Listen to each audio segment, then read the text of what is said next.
practice self-regulation. And this has a lot to do with our emotions. So not just our thoughts, but our emotions, our emotional state of being. And I've done a lot of work in this area with another writing partner, Crystal. And in fact, we're developing, we call it the land of emotions, and how emotions really impact our well-being and our thoughts, right? They're connected. So what we have found through our research is that each one of us, has the capacity to choose how you want to feel at any moment in time. We really can, despite of what's happening. I never thought that would be possible, but having a child that potentially could die, or when we go to the hospital and things are very hard, to be able to find joy, to be able to find solace, to be able to find comfort in those very icky, uncomfortable moments, we've been able to do that. So I can tell you that it is doable.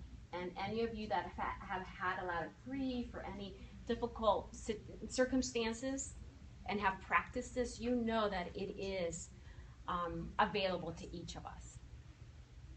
It requires, however, that we give ourselves permission to do that.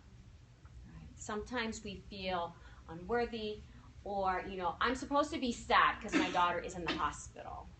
Right? And that's not true. Yes, you can be, it's not a pleasant experience. It's not the best ideal thing. However, you can choose to maintain a stance of openness to what is, and compassion for what's happening, and love, for your child and for the people that are there helping to take care of your child. So there's always a lovely silver lining. There's always something beautiful embedded in the muck. And so you need not get stuck in the muck. One of the greatest activities to bring that coherence of heart and mind comes from the folks at HeartMath Institute. Anyone here is familiar with HeartMath? Good, so this is new information.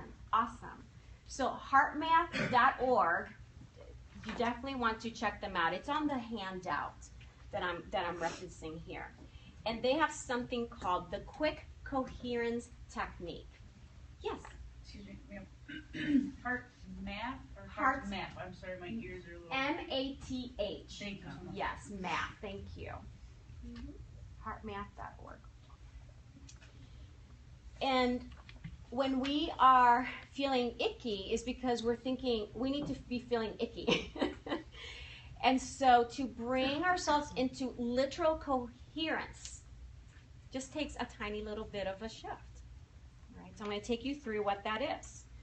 And if you go on their website, you can download these slides yourselves as well. So you can bring those to your homes and your classrooms.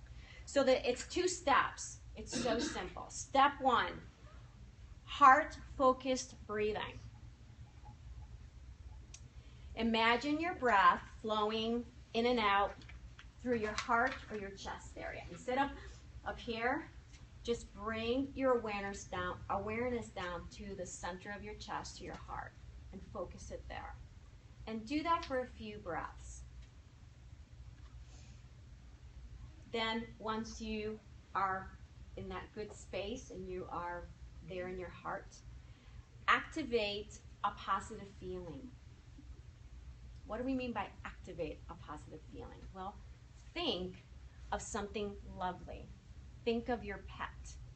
Think of your child.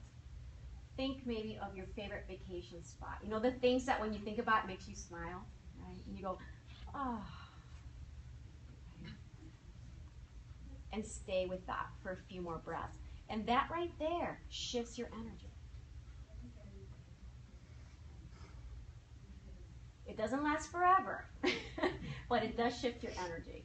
And if you fall out of that stance, you can return right back to that. We have that capacity. We have that ability, every single one of us. Okay? So the way that you know when you may need to practice that is when you're feeling like completely depleted.